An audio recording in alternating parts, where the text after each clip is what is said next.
ඔන්න ඔය විදිහට අපි කතා කරේ number systems ගැන. එතකොට ඒ පාඩම එතනින් ඉවරයි. ඔයාලා මං කිව්වා පාඩම අන්තිමට දෙයක් කියලා දෙන්නම් කියලා. දීමේ සංඛ්‍යා පද්ධතිය ගැන. හරි. අපි දැන් ඒක කතා කරමු මේ දීමේ සංඛ්‍යා පද්ධතිය ගැනම නෙමෙයි එක්තරා විශේෂ දෙයක්. හරි. අපි කතා කරමු මේක. හරි. හරි. මේක සම්පූර්ණයෙන්ම මකමුද?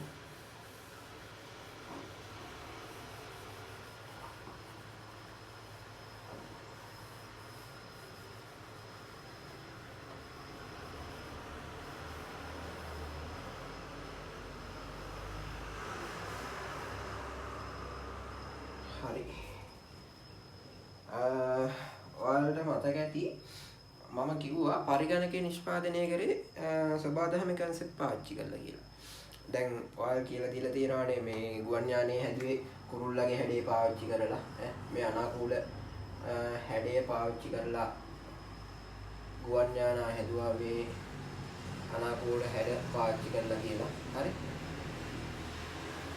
එතකොට ඒක කියලා දීලා තියෙනවා ඔයාලට. එතකොට සබ්මැරින් එක මාළු වගේ හැඩයට හැදුවා. ඒක අතන්දර ඔක්කොම කියලා දීලා තියෙනවානේ.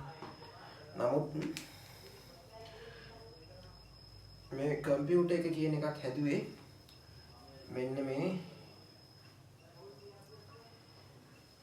අපේ පරිසරයේ තියෙන දේවල් concepts දිහා බලලම තමයි.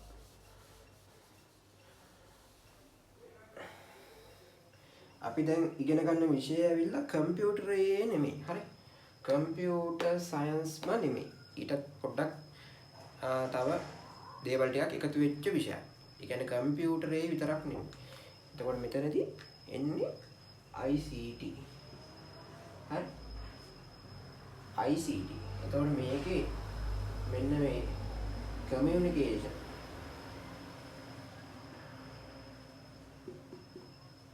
කමියුනිකේෂන් කියන්නේ මොකද්ද? මෙන්න මේ විදිහේ මේක එන්ටිටි එකක් ගමු. මේම මොනවා හරි එන්ටිටිස් දෙකක් තියෙනවා. එන්ටිටිස් කියන්නේ මොනවා හරි දේවල් දෙකක්. මෙයා ගාව මොකක් හරි තොරතුරක් තියෙනවා. මෙයා ගාව මොකුත් තොරතුරක් නෑ කියන්නකො. එතකොට මෙයා ගාව තියෙන තොරතුර මෙයාටත් දෙනවා මෙයා. මොකක් හරි මාධ්‍යයක් පාවිච්චි කරලා. එතකොට මේ දෙන්නම දන්නවා. ඒ කියන්නේ මේ එතකොට මේ දෙන්නම ඒ දෙක දන්න. ඒ කියන්නේ කමියුනිකේෂන් එකක් කියලා. දැන් මෙයා ගාව මොකක් හරි දෙයක් තියෙනවා කියමු. එතකොට ඒකත් මෙයාට යවනවා. හරි. ඔන්න ඔය දේ මේ ලෝකේ හැමතැනම වෙනවා. හරි. දැන් අපි මිනිස්සු දෙන්නෙක් ගමු. මිනිස්සු දෙන්නෙක් කතා කරනවා. වාතය හරහා යනවා ශබ්ද තරංග. ඒකෙන් මේ කණෙන් ශ්‍රවණය වෙනවා. හරි. එතකොට ඒ මිනිස්සු දෙන්න තමයි එතන එන්ටිටි එක. දැන් මිනිස්සෙක් තනි මිනිස්සෙක් ගමුකෝ. හරි. එතකොට මෙතන තනි මිනිස්සෙක්ගේ අවයව පද්ධතිය තියෙනවනේ. හරි. එතකොට ඕකේ මෙයා හිතන්නකෝ මෙන්න මෙතන තියෙනවා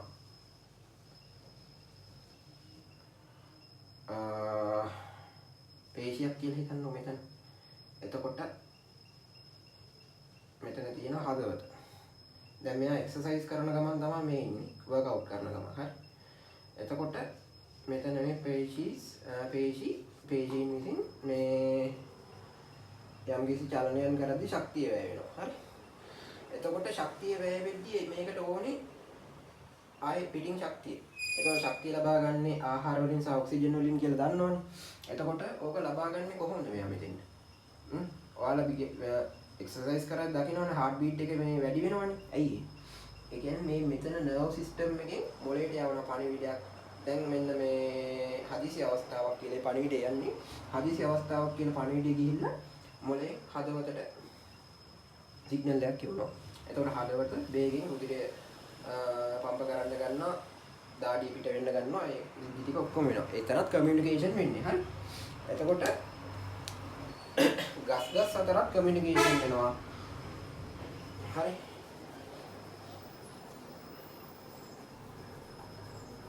ඒක අපිට දැනෙන්නේ නැහැ. මොකද මේ ඔක්කොම නිකන් අර ස්වභාවික සංසිද්ධි. නමුත් මේ ඇතුළට ගිහිල්ලා බලපුවම කමියුනිකේෂන් තමයි වෙන්නේ. එතකොට මේ concepts පාවිච්චි කරලා ඒ කියන්නේ දැන් මේ යන්නේ ඇනලොග් වේව් එකක්. අපේ ඔය මේ ස්නායු වල යන්නේ ඇනලොග් වේව් එකක්. ඔය මේ ගස් වල කමියුනිකේෂන් වෙනවා කිව්වනේ මම. ඒක විද්‍යාත්මකව ඔප්පු කරලා තියෙනවා. ඔය ගස් වල එක ෆ්‍රීකවන්සිස් තියෙනවා. හැම එකකම ෆ්‍රීකවන්සි තියෙනවා. ගස් වල ඔය එක චලන වලට අදාළ ෆ්‍රීකවන්සිස් මෙයාලා හොයාගෙන තියෙනවා. එක මැෂින් සයිකල් එක චලන වලට අදාළ ෆ්‍රීකවන්සිස්. එතකොට මේ ස්වභාවිකව තියෙන ෆ්‍රීකවන්සි එක තමයි මෙන්න මේ සයින් වේව් එක. හරි. මෙන්න මේ සයින් වේව් එක තමයි අපි ස්වභාවිකව තියෙන ෆ්‍රීකවන්සි එක. එතකොට ඉස්සර කාලේ කම්පියුටර්ස් වල මෙන්න මේ සයින් වේව් එක තමයි අපි යූස් කරේ. ඒ කියන්නේ 1960 ගණන් වල මිනිස්සු කම්පියුටර් පාවිච්චි කරලා තියෙන 1950 ගණන් වල මෙහෙ නැති වුණාට ඒ පාවිච්චි කරලා තියෙනවා පොඩි කම්පියුටර්ස්. ඇනලොග් කම්පියුටර්ස් කියලා කියන්නේ. මෙහෙත් මේ 80 ගණන් වල ඔය 70 ගණන් වල පාවිච්චි කරලා තියෙනවා. නැත්තේ නැහැ. හරි. මේ ඒවට කියන්නේ ඇනලොග් කම්පියුටර්ස් කියලා. ඔයාලට මේ කොළඹ විශ්වවිද්‍යාලයේ පරිගණක මේ අර කම්පියුටර්ස් වල පරණ මේකක් තියෙනවා මේ කෞතුකාගාරය. අන්න ඒකට ගියොත් ඔය මේ ලංකාවේ පාවිච්චි කරමු පරණ කම්පියුටර්ස් බලා ගන්න පුළුවන්. හරි. එතකොට අපි යමු කතාවට.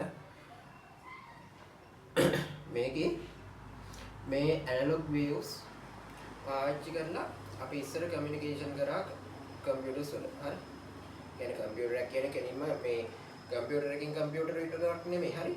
මේ කම්පියුටර් ඇතුළේ තර මේ මං කිව්වේ අර human body එකේ අර මේ මේවා කරේ මේ key එකක් press කරනවා CPU එකට යවනවා key එක show කරනවා. එතනත් communication එකක් තමයි වෙන්නේ. හරි. entity එක keyboard එක මේ process කරලා මෙතන key පෙන්නනවා. එතකොට අර human body එක වගේම තමයි. හරි. එතකොට මට ඕනුනේ අර ඉස්සෙල්ලා ඇනලොග් කම්පියුටර්ස් කියන කිව්වනේ කතාව. එතකොට ඇනලොග් කම්පියුටර්ස් වලදී මම කිව්වා මෙන්න මේ වගේ AC කරන්ට් එකක් පාවිච්චි කරේ කියලා. එතකොට ඕක පාවිච්චි කරලා සමහර processes speed කරා කියලා කතාවකුත් කිව්වා. හරි? ඒ කියන්නේ සමහර processes speed කරා කියලා කතාවකුත් කිව්වා. ඊට පස්සේ තවත් කතාවක් කිව්වා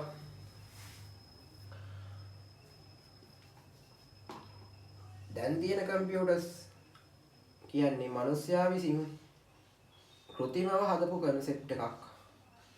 මෙන්න මේකේ තියෙන barriers කඩා ගන්න කියලා. හරි? දැන් කම්පියුටර්ස් තියෙනවා. දැන් කම්පියුටර් එක දැන් operating voltage එක volt 12යි. හරි? ඉස්සර කම්පියුටර්ස් තිබ්බ ඇනලොග් කම්පියුටර්ස් කාමරයක් විතර ලොකුයි. හරි? يعني මුල්ම කම්පියුටරේ ගන්නවනේ ඔයාලා. IBM ලගේ. එතකොට ඒක කාමරයක් විතර ලොකුයි. ඒක ඇනලොග් කම්පියුටර් එකක්.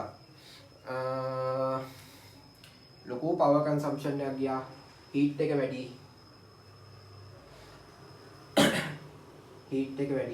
ඕක එන්න දියුණු කරලා කොහොම හරි මේසි තියාගන්න පුළුවන් ඇනලොග් කම්පියුටර් එකක් ගාවට ගෙනාවා ට්‍රාන්සිස්ටර් මේසි තියන්න පුළුවන් ඇනලොග් කම්පියුටර් එකක් ගාන ගෙනාවා. හරි? ඒ කියන්නේ මෙන්න මේ ඇනලොග් වේව්ස් එක වැඩ කරන විදිහට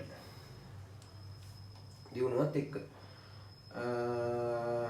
එතකොට මේසි තියන්න පුළුවන් කියන්නේ මේක නිකන් අර ඉස්සර බලන්න ඇනලොග් කම්පියුටර් එකක් නිකන් පියානෝ එකක් වගේ. මේ මෙතන තියෙනවා පාලක පුවරුව, මෙතන තියෙනවා නිකන් අමුතු මොනිටර් එකක්. ඔය සාමාන්‍යයෙන් පාවිච්චි කරපු ඇනලොග් කම්පියුටර් එකක්. එතකොට ඕක ඇවිල්ලා මේ පියානෝ එකක් වගේ නිකන් පෙනුම. يعني පියානෝ එකක් කියන්නේ මෙහෙම කීස් නෑ. නිකන් අර මට පේන්නේ නම් එහෙම ඔයාලට පේන්නේ කොහොමද දන්නේ නැහැ.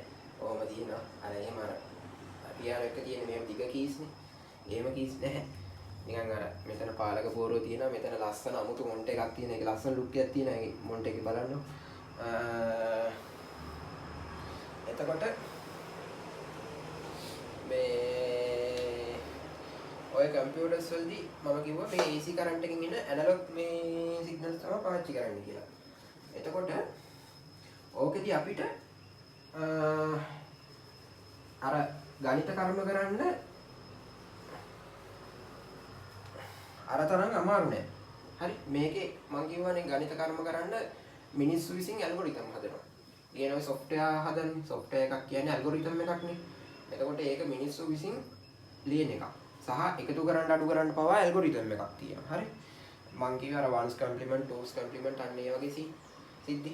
මේ එතකොට ඒ හැම දෙයක්ම වෙන්නේ ඇල්ගොරිතම් එකකට.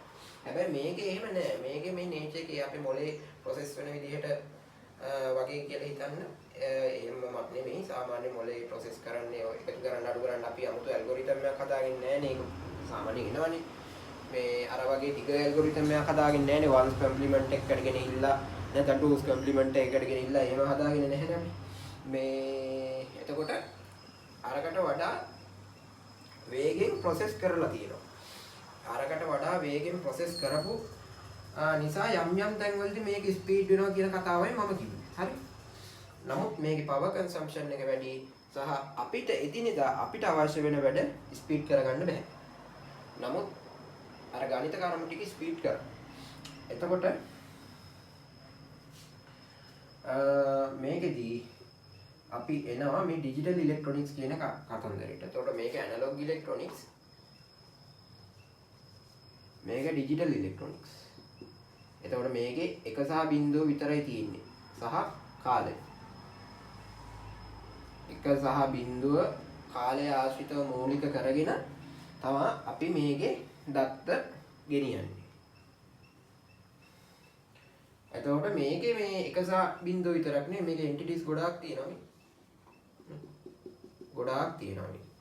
එතකොට ඔන්න ඔය හේතු නිසා මේ අන්න ඒ එතනදී ඇනලොග් කම්පියුටර් එකක් ස්පීඩ් අප් වෙලා තියෙනවා. මේ ගණිත කර්ම වලදී සමහර විට ඔය මේ දැන් ඔය න්‍යාස ගුණ කිරීමක් නේ AI වල වෙන්නේ සාමාන්‍යයෙන් සරලව ගත්තාම. එතකොට ඕවට විශේෂ ඇල්ගොරිතම් තියෙනවා. දැන් මේ ළඟදී Google ලා හොයාගත්ත ඇල්ගොරිතම් එකක් ඒක කලින් තිබ්බ එකට වඩා ටිකක් ෆාස්ට්. එතකොට ඔහොම මේ ඇල්ගොරිතම් තියෙනවා මේ ගණිත කර්මත් කරගන්න. එතකොට සමහර විට මේ ඕක ඔය ඩිජිටල් කම්පියුටර්ස් වලට වඩා සමහර විට ඇනලොග් කම්පියුටර්ස් ෆාස්ට් කරනවා ඇති. සමහර විට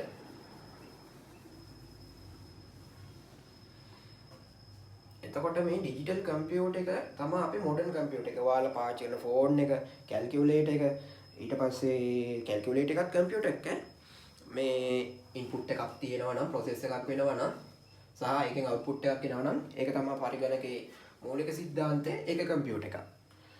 හරි. ඒ කියන්නේ මේ ඔයාලා හිතන්න ලොජික් ගේට් එකක් දාලා පොඩි සර්කිට් එකක් හදුවා කියලා ඒකත් එක්තරා මට්ටමක ඔයාලා මෙතනින් ඉන්පුට් එකක් දෙනවා. මේ පැත්තෙන් අවුට්පුට් එකක් එන විදිහට හැදුවා නම් ඒකත් එක්තරා මට්ටමක පොඩි කම්පියුටර් එකක් තමයි. මේ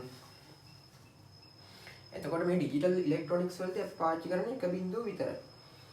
සහ මේකේ මේ தත්ත්වය වන්නේ මේ කාලය ආශ්‍රිත කරගෙන. හරි. ඒ කියන්නේ මේ ලූප් එක මේ මෙතන ටයිම් එක තියෙනවනේ. මෙතන ටයිම් එක මීට වඩා වැඩි වෙන්න පුළුවන්. හරි. T1 T2 ඕම ගිහිල්ලා ඕම එන්න පුළුවන්. T3. එතකොට මේවා අපේ මේ අපිට දැනෙන ටයිම් එකක් නෙමෙයි. මේවා ඇවිල්ලා තප්පරෙන් මේ සෑහෙන පංගුකින් මේ ඔය කම්පියුටරේ ස්පීඩ් එක දන්නවනේ මේ සාමාන්‍යයෙන් කම්පියුටර් එක ස්පීඩ් ප්‍රොසෙසිං ස්පීඩ් එක ගිගාහර්ට්ස් වලින් යන්නේ.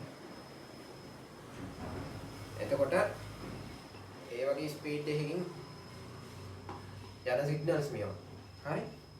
ඒ වගේ ස්පීඩ් එකකින් වෙන එකක් අපිට කොහොමවත් අල්ලන්න බෑ. නමුත් මේ කම්පියුටර් එකේ ICs වලින් ඒ කමියුනිකේෂන් එක වෙනවා. ඔන්න ඔතනදී අපි මේක අපි ක්‍රියේට් කරගත් එකක් නේ.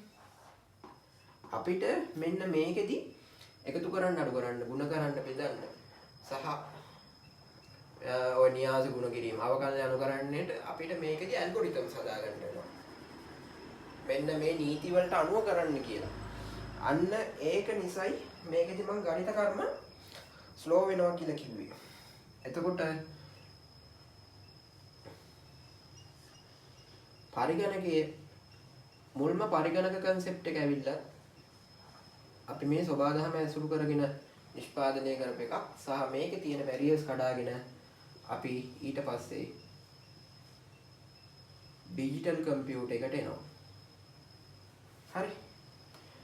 ඔන්න ඕක තමා මං පාඩම අන්තිමට ඔයාලට කියලා දෙන්නම් කිව්ව කතාව. හරි. එහෙනම් හැමෝටම සුබ දවසක්. අලුත් පාඩමකින් හම්බෙමු.